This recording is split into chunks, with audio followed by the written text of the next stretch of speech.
नमस्कार, सुरागी लाल न्यूज के प्रदेश बुलेटिन में आप सभी का स्वागत है। आपके साथ मैं हूं रिया तोमर। आइए नजर डालते हैं आज की कुछ प्रमुख खबरों पर। जसपुर में फाइबर फैक्ट्री में लगी भीषण आग, एक की मौत, 2 घायल। बद्रीनाथ धाम के कपाट बंद होने के बाद भी साधुओं को दी गई साधना की अनुमति। भाजपुर में वन विभाग की कार्यवाही। रामनगर में दुकानों से नकली एशियन पेंट बरामद। रुद्रपुर में लैंगिक समानता को बढ़ावा देने के लिए की जाएगी कैंपेनिंग। हल्द्वानी में जनता दरबार पहुंचे फरियादी पर साहब अनुपस्थित। 2023 में हाई स्कूल व इंटरमीडिएट बोर्ड परीक्षाओं को लेकर बैठक संपन्न। भाजपुर में धार्मिक स्थलों पर पुलिस की कार्यवाही। हल्द्वानी में सफाई कर्मियों के आंदोलन को लेकर नगर आयुक्त आए सामने, बोले कोताही बर्दाश्त नहीं। अब खबरें विस्तार से। जसपुर के नादेई सिटकुल में श्री शानदार फाइबर इंडस्ट्री में देर रात एलपीजी सिलेंडर से आग लग गई। जिस समय आग लगी उस समय फैक्ट्री में लगभग 25 कर्मचारी मौजूद थे।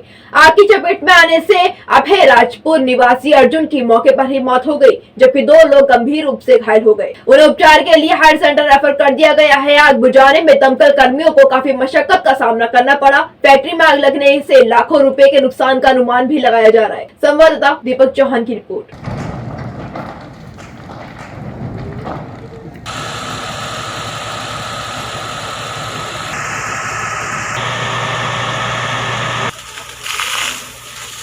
रात के 1:30 से 2 बजे के बीच की घटना है, जब हमें सूचना मिली कि ये शानदार इंडस्ट्री है जो फाली फाइबर की सीट का काम करते हैं।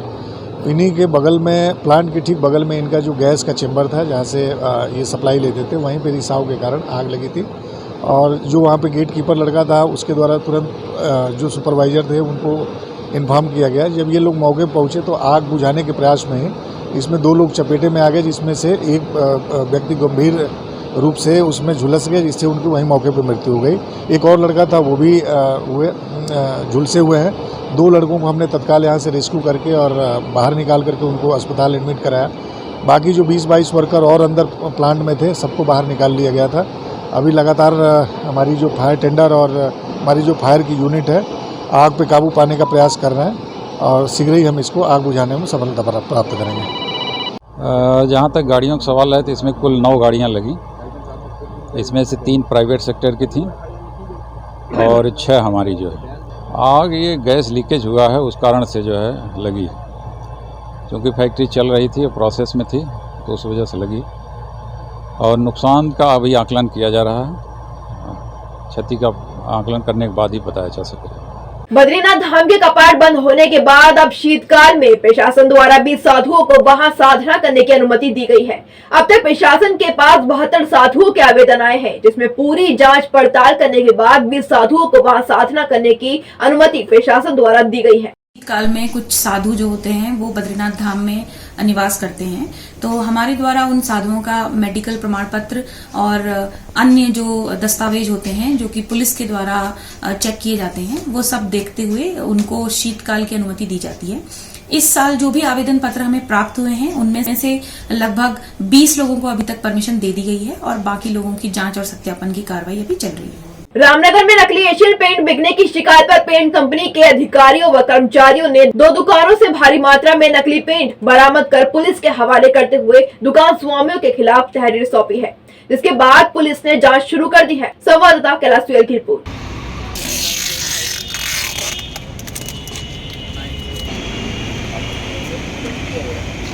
कल 22/11/2022 को एशियन पेंट की विवेचना टीम और पुलिस की संयुक्त टीम ने रामनगर के कुछ पेंट व्यवसायियों के प्रतिष्ठानों में दबिश दी, जहां एक व्यापारी से 4 बाल्टियां और एक व्यापारी से 9 बाल्टियां बरामद हुई।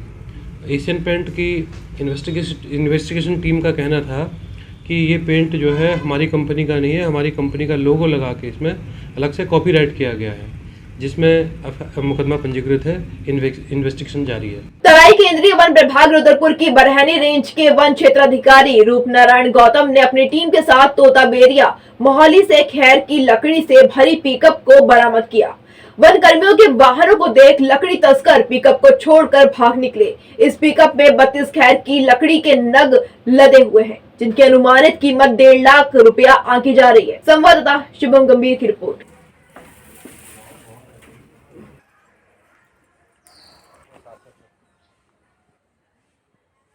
कल रात को मुखबिर से सूचना मिली कि बेरिया क्षेत्र में एक खैर की गाड़ी खैर लेके जा रही है। इस सूचना पर मैंने अपनी टीम लगाई, मैं स्वयं भी मौके पर पहुंचा। तो समय करीब 3 साढ़े 3 बजे 3:25 हम लोग जंगल की तरफ से जो रास्ते हैं बेरिया साइड को आ रहे थे, गाड़ी आती दिखाई दी तो हमने इसको रोकने का प्रयास किया। जैसे ही हमारे पास ये गाड़ी आई तो हम लोग रोड पर खड़े हो गए, राइफल असला लेके। तो ये इसको जो ड्राइवर था, इसके अंदर दो व्यक्ति बैठे हुए थे, वो कूद के भाग गए। गाड़ी की तलाशी ली गई तो इसमें खैर प्रकाश लदा हुआ पाया गया।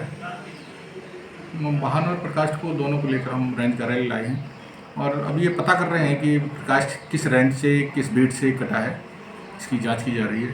और अज्ञात वन तस्करों के खिलाफ अभियोग पंजीकृत कर दिया गया है सुसंगत धाराओं में और माननीय न्यायालय में वाहन की सूचना सीजर रिपोर्ट प्रस्तुत कर दी गई है। जांच में क्या आगे निकलता है ये आपको बाद में।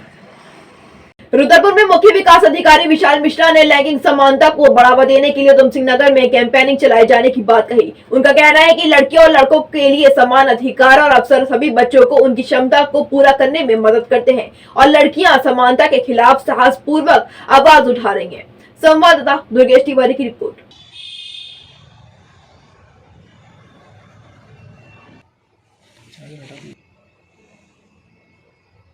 सरकार के द्वारा ये निर्देश दिए गए हैं कि हम लोग 25 नवंबर से लेकर के 10 दिसंबर तक एक जेंडर कैंपेन, जेंडर इक्वलिटी की तरफ एक कैंपेन चलाएंगे, जिसमें कल हमने सभी लाइन डिपार्टमेंट के साथ बैठक भी की थी।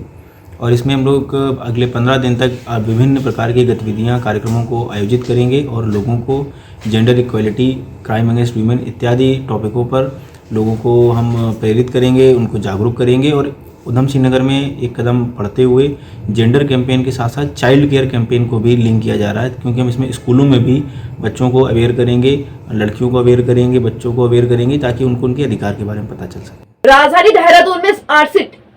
देहरादून में स्मार्ट सिटी के तहत हो रहा निर्माण कार्य काफी तेजी से चल रहा है। शहर के विभिन्न हिस्सों को ग्रीन बनाने की कवायद भी की जा रही है। इसी के तहत राजधानी में कलेक्टर सहित 17 विभागों के दफ्तर अब एक ही इमारत में होंगे। स्मार्ट सिटी की इस ग्रीन बिल्डिंग के निर्माण के लिए हरिद्वार रोड स्थित रोडवेज के वर्कशॉप की जमीन पर कैबिनेट ने मुहर लगा दी है। बीजेपी विधायक खजान दास ने इसके लिए मुख्यमंत्री पुष्कर सिंह धामी का आभार जताया है। सबसे पहले तो मैं कहना चाहूंगा कि स्मार्ट सिटी का काम अब गति दे रहा है, अब ढीला नहीं है, ढीला था, किंतु ऐसे लोगों को, ऐसी संस्थाओं से काम छीना गया है। मैं मुख्यमंत्री जी का दिल की गहराई से आभार और धन्यवाद ज्ञापित करना चाहूँगा कि उन्होंने त्वरित निर्णय लिया और 200 करोड़ का काम ऐसी कंपनियों से छीना जो निष्क्रिय थी, जो काम नहीं कर रही थी। और उस पर मैं ये भी अनुरोध करूँगा मुख्यमंत्री जी से कि उनके ऊपर क्यों नहीं FIR दर्ज कराया जाए। दूसरा, क्योंकि हमारे राज्य का बहुत बड़ा लॉस ऐसे कंपनियों ने किया है। जो काम हमको 2 साल पहले हो जाना चाहिए था, वो काम अब हमको 2 साल उसको पूरा करने में लगेंगे। और बहुत गति आगे बढ़ रही है। स्मार्ट सिटी का काम में कोई दिक्कत आने वाली नहीं। देखिए, कुल मिलाकर के देखा जाए तो जो प्लेन ग्राउंड में घास लगाई गई, उसको ग्रीन बनाने का एक सपना था और उसी के आधार पे घास भी लगी और भी कार्य वहाँ पर किए गए। किंतु जिस प्रकार से अभी इलेक्शन के दरमियान हमारी रैलियाँ, चाहे बीजेपी हो, चाहे कांग्रेस हो, चाहे अन्य दल हो, वहाँ पे रैलियाँ हुई और इस तरह से घास को भी नुकसान पहुँचा है। कुल मिलाकर के देखा जाए तो इसके जिम्मेदार भी हम ही लोग हैं और अधिकारी लोग भी हैं। किंतु जो वहाँ पे मंच बना है, मंच माननीय मुख्यमंत्री जी ने पहले ही कहा है कि इसको तोड़ना पड़ेगा, दूसरा मंच वहाँ पे बनाना पड़ेगा। उसका जो डायरेक्शन है वो सही नहीं बैठ रहा है जनता के हिसाब से। और पब्लिक के जो देखा जाएगी, एक तरफ पब्लिक का था, उस पर पहले से रखा हुआ, फिर एक तरफ फिर सरकारी कार्यक्रम जब होते हैं तो तब के लिए था। किंतु आज ऐसा नहीं है, उस पर बदलाव आएगा। मुझे लगता है कि जल्दी से जल्दी 1 आध महीने के अंतराल में ये सब ठीक हो जाएगा। कहाँ हैं सब लोग? शाम की चाय तो एक साथ होनी चाहिए, सब लोग एक साथ बैठना ही नहीं चाहते। पापा, try this. लो, सब लपक लिए।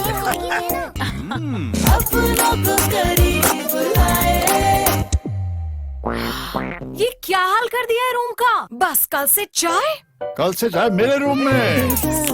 देवर पान नमकीन अपनों को करीब ला। जिलाधिकारी हल्द्वानी स्थित कैंप कार्यालय में जन समस्याओं को सुनते हैं, मगर आज जन समस्याओं को सुनने के लिए कार्यालय में ना तो डीएम थे और ना ही अन्य कोई अधिकारी मौजूद था। 12 बजे तक जितने भी फरियादी आए सब बेरंग वापस लौट गए। 12 बजे city magistrate Richa Singh DM camp कार्यालय पहुंची तो मात्र एक फरियादी भद्यूनी गांव निवासी हरि शर्मा ही मौजूद था। उसने गांव में बाघ के आतंक को लेकर एक ज्ञापन सौंपा और समस्या से निजात दिलाने की बात कही। संवाददाता दीपक अधिकारी की report.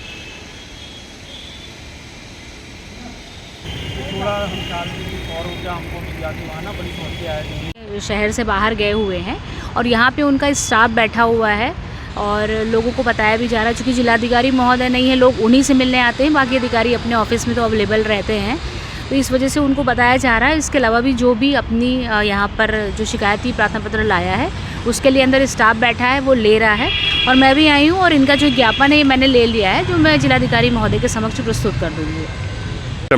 Doctor Ambedkar mission and foundation Uttarakhand का प्रांतीय अध्यक्ष हूँ और आज हमने एक ज्ञापन जो है भारत के राष्ट्रपति को, प्रधानमंत्री जी को, समाज कल्याण मंत्री को और राष्ट्रीय अनुसूचित जाति आयोग के अध्यक्ष जी को, चेयरमैन को बनाया था। हम जिलाधिकारी के आज कैंप ऑफिस में गए, चूँकि जिलाधिकारी द्वारा जो है हर बुधवार को कैंप ऑफिस रखा गया है और हम गए तो वहाँ पर बताया गया कि वो मीटिंग में चले गए। चलो ठीक है, मीटिंग में उनकी ड्यूटी है शासन प्रशासन से, उनके बदले वैकल्पिक व्यवस्था कोई नहीं की गई। उसके बाद हम यहाँ सिटी मजिस्ट्रेट के यहाँ आए और सिटी मजिस्ट्रेट भी अभी तक उपस्थित नहीं हैं और न ही जो है उप जिलाधिकारी यहाँ पर उपस्थित हैं। हम ज्ञापन दें तो किसको दें? लोग परेशान हैं, जनता का लोकतंत्र है, ये जनतंत्र है, तो इसमें अगर लोग आते हैं और उनको जो है अधिकारी वर्ग नहीं मिलते, वैकल्पिक व्यवस्था नहीं हो पाती तो जनता परेशान होती है। तो ये लोकतंत्र की एक तरह से एक अपमान है, ये है ना, लोकतंत्र का एक बहुत बड़ा अपमान है। इसको बनाए रखने के लिए हमारे अधिकारियों को, हम कमिश्नर साहब को भी कहना चाहेंगे कि अपने अधिकारियों को निर्देशित करें, वैकल्पिक व्यवस्था बना करके रखें ताकि जो है जनता परेशान न हो। दूर दूर से आते हैं लोग, परेशान होते हैं। तो इस तरह से हम ये सुझाव देना भी चाहते हैं साथ साथ और प्रशासन को अलर्ट भी करना चाहते हैं कि भाई वो काम करें। तो जनता के लिए चुने गए हैं, जनता के लिए नियुक्त हुए हैं। आपका नाम? मैं हरीश शर्मा, मैं ग्राम सभा बल्लूटी से आया हूँ। हमारी लंबी परिक्षेत्र की ग्राम सभा है, बहुत बड़ा परिक्षेत्र है ग्राम सभा का, जहाँ आम दिन में मतलब जंगली जानवरों का खतरा बिल्कुल आए दिन बना रहता है। बड़ी मुश्किल से पिछले वर्ष 21 मार्च 2022 को एक महिला को बाघ ने मार भी दिया था, 29 मार्च को, जो कि डीएम साहब के संज्ञान में भी है। उस समय हमारे जो मजिस्ट्रेट वो थे, जो एसडीएम साहब थे, प्रतीक जैन जी थे, वो वहाँ खुद स्वयं आए थे देख के। फिर भी हमने गुहार लगाया कि सर लाइट लगवा दीजिए, सौर ऊर्जा लगवा दीजिए। तब से आज तक किसी भी अधिकारी ने नहीं। बड़ी आस लेकर के आज डीएम साहब के पास आए थे कि हल्द्वानी में कैंप कार्यालय है, तो पूरे गांव वालों के साइन, आप ये देखिए सारे गांव वालों के साइन में। कितना काडूधाम से 10 किलोमीटर ऊपर हमारा जो भदूनी गांव है, वहाँ से 3 किलोमीटर ऊपर जो है। यहाँ कोई और अधिकारी नहीं मिला आपको? कोई अधिकारी नहीं, कोई ये लेटर लेके आया हूँ, मेरी ये समझ में नहीं आ रहा है रिसीविंग किसको दूँ मैं। मेरे पास पहले कितने बार क्या कहें, यहाँ मैं नहीं आया हूँ। पहले मैं हमारा क्योंकि जो पड़ता है ना एसडीएम ऑफिस हमारा पड़ता है नैनीताल, तो उतनी दूर हम जा नहीं सकते हैं। गांव में आजकल गेहूं बुआई चल रही है, तो गांव के सभी लोग आने में असमर्थ हैं। गांव में गेहूं बुआई काम चल रहा है, तो मैं लेके आया था पूरे गाँव वालों की तरफ से। आज ये एक आप देख रहे होंगे, यहाँ कोई अधिकारी नहीं है। लोकतंत्र मतलब कोई मतलब ही नहीं है। ठीक है, डीएम साहब का काम पड़ता है, वो दूसरी जगह, लेकिन कोई अधिकारी तो यहाँ होना चाहिए, कोई तो होना चाहिए ना, कि जिसको अब जनता अपनी फरियाद सुना सके।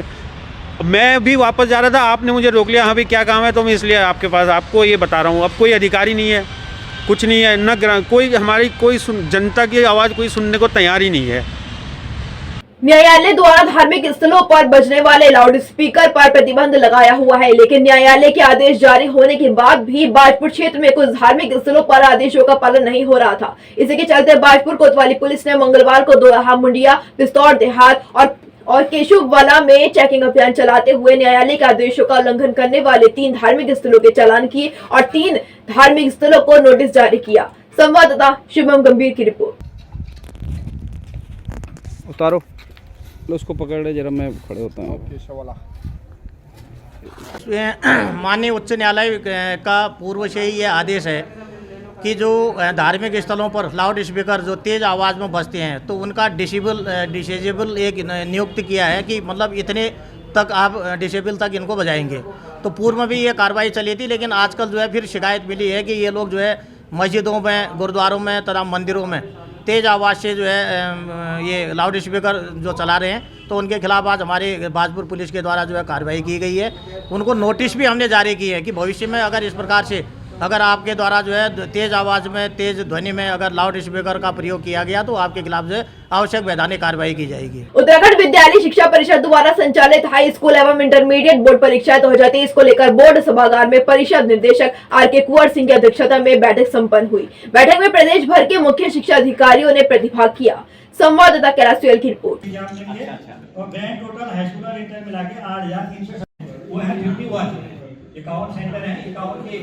उत्तराखंड बोर्ड की हाई स्कूल और इंटरमीडिएट की वर्ष 2023 की जो परीक्षाएं हैं वो अब प्रारंभ होंगी।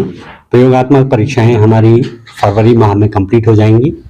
उसके पश्चात जो लिखित परीक्षाएं हैं वो हम मार्च और अप्रैल 2 महीने में कंप्लीट करेंगे। तो इसी की हम तैयारी करने जा रहे हैं कि कितने केंद्र होंगे। सभी जिलों में लगभग 1333 परीक्षा केंद्र हम बनाने जा रहे हैं। अभी उसकी समीक्षा ही चल रहे हैं। सारे जिलों के मुख्य शिक्षा अधिकारी यहाँ पे आए हैं और किस प्रकार से केंद्र का निर्धारण होगा, सुचारू रूप से परीक्षाएं किस प्रकार से संचालित होगी, इसकी समीक्षा और इस पर डिस्कशन किया जा रहा है। इस समय टोटल हाई स्कूल और इंटरमीडिएट की यदि हम देखें तो 2,59,340 छात्र छात्राएं इस परीक्षा में सम्मिलित होंगे। पिछले 2-3 सालों का जो व्यवधान था, कोरोना का भी व्यवधान था कोविड के कारण, तो मुझे तो ये भी लगता है कि गांव में जो लोग वापस आए हैं उनके बच्चे, चाहे वो एलिमेंट्री लेवल पे है, वहां पे भी छात्रों की संख्या बढ़ी है और सेकेंडरी लेवल पे भी छात्रों की संख्या बढ़ी है। अभी इस परीक्षा का भी यदि आप देखेंगे तो इसमें लगभग 16,000 छात्र हमारे बढ़े हुए। नगर निगम हल्द्वानी परिसर में पिछले 1 हफ्ते से सफाई कर्मियों का धरना जारी है। बीते दिवस संयुक्त मोर्चा नगर निगम के बैनर तले धरना देते हुए कर्मचारियों ने जमकर नारेबाजी कर नगर आयुक्त के पुतले के साथ शव यात्रा निकाल उग्र आंदोलन की चेतावनी दी थी। इस पूरे मामले पर नगर आयुक्त पंकज उपाध्याय का कहना है कि सफाई कर्मियों की लापरवाही बर्दाश्त नहीं की जाएगी। संवाददाता दीपक अधिकारी की रिपोर्ट।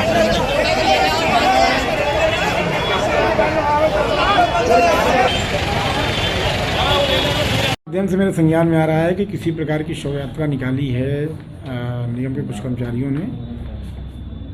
ये घटना मेरे संज्ञान में नहीं है, लेकिन ये घटना मेरे संज्ञान में है कि 500 रुपये मानदेय जो बढ़ाया गया है उसको दिए जाने को लेकर आंदोलित हैं और 500 रुपये जो बढ़ा हुआ मानदेय है उसको देना हमारी जिम्मेदारी है। लेकिन शासनादेश के अनुसार भी और व्यवहारिकता में भी उसको निगम की आय से दिए जाने का प्रावधान है। लगभग 6 करोड़ रुपया सालाना हमारा व्यवहार बढ़ रहा है और अभी हमारी स्थिति नहीं है। हम अपनी आमदनी बढ़ाने का लगातार प्रयास कर रहे हैं। अभी यूजर चार्ज की वसूली के माध्यम से भी हम अच्छी उपलब्धि हासिल कर रहे हैं। करीब 2-2.5 करोड़ रुपया सालाना की हमारे आय वृद्धि होने की संभावना बनी है। तो हमारा प्रयास है कि जो हमारी आय वृद्धि हो रही है उन सबको शामिल करते हुए और आय के स्रोतों को सुनिश्चित करते हुए हम इनका जो मानदेय है उसको बढ़ाने पर काम करेंगे। इसके साथ साथ ये भी स्पष्ट करना चाहता हूँ कि बड़े पैमाने पर हमारे कर्मचारियों को ऐसी शिकायत प्राप्त हो रही है कि वो 8 घंटे काम नहीं करते हैं और बहुत सारे लोगों को विषय में जानकारी मिलती है कि वो काम ही नहीं करते हैं। तो ऐसे कुछ कर्मचारियों को बर्खास्त भी किया गया है, सेवाएं समाप्त की गई हैं और भविष्य में भी इनका 8 घंटे की ड्यूटी का आधार सत्यापन करने के बाद ही इनका भुगतान किया जाएगा। तो जो बढ़ा हुआ मानदेय की जिम्मेदारी है उसको देने के प्रति हम प्रतिबद्ध हैं और 8 घंटे काम लेते हुए गली मोहल्लों को साफ रखना, स्वच्छ रखना, ये हमारी जिम्मेदारी है और इसमें सब लोग सहयोग करें, ऐसी मेरी अपील है। और जो इसमें अपने मानकों को अनुरूप काम नहीं करेंगे उनको हमारा भुगतान करना संभव नहीं हो पाएगा, लेकिन बढ़ा हुआ मानदेय देने के लिए हम प्रयास करें। बैणी सेना का विरोध करना मैं उचितपूर्ण नहीं समझता हूँ, क्योंकि बैणी सेना वार्डों में जा कर के स्वच्छता की निगरानी कर रही हैं और जो यूजर चार्ज अभी तक वसूल नहीं हो पा रहा था, जो अभी तक हम सालाना पर मंथ 6 लाख रुपये वसूल कर रहे थे, वो बढ़ करके आज करीब 20 लाख के आसपास पहुंच चुका है। और उसमें भी मुझे ध्यान में आया, बात लाई गई है कि लगभग 50% लोगों ने अभी यूज चार्ज दिया है। बहुत सारे लोगों की शिकायतें हैं गाड़ी समय से न आने की, न आने की, न रुकने की, सफाई कर्मचारियों के न आने की, गली मोहल्ले साफ न करने की, ऐसी शिकायतों के आधार पर भी बहुत सारे लोगों ने अभी यूज चार्ज नहीं दिया है। तो मैं स्पष्ट करना चाहूँगा कि कि बैणी सेना के माध्यम से हम गली मोहल्लों की स्वच्छता की निगरानी कर रहे हैं। जहाँ पर कूड़े डंप हैं उनकी निगरानी कर रहे हैं, उनको साफ कराने का काम कर रहे हैं सूचना प्राप्त करके, और यूजर चार्ज वसूल करके हम आय का संवर्धन कर रहे हैं। और निश्चित तौर पर ये हमारे मानदेय देने की प्रक्रिया में सहयोगी होगा, तो इसका विरोध करना उचितपूर्ण नहीं है। कब तक 500 रुपये मिलने की उम्मीद है? करें जैसे ही हमारा जो देयता हमारे पर आ रही है सालाना, उसकी जैसे ही सुनिश्चित आय के स्रोत बन जाएंगे हम दे देंगे। रामनगर वन विकास निगम व वन विभाग के अंतर्गत होने वाले उपखनिज चुगान की अनुमति 15 फरवरी को समाप्त हो जाएगी। इस क्रम में पुनः 10 वर्षों की स्वीकृति प्राप्त करने के लिए वन विकास निगम ने पुनर्प्रस्ताव तैयार कर भारत सरकार को भेज दिया है। संवाददाता कैलाश सुयल की रिपोर्ट।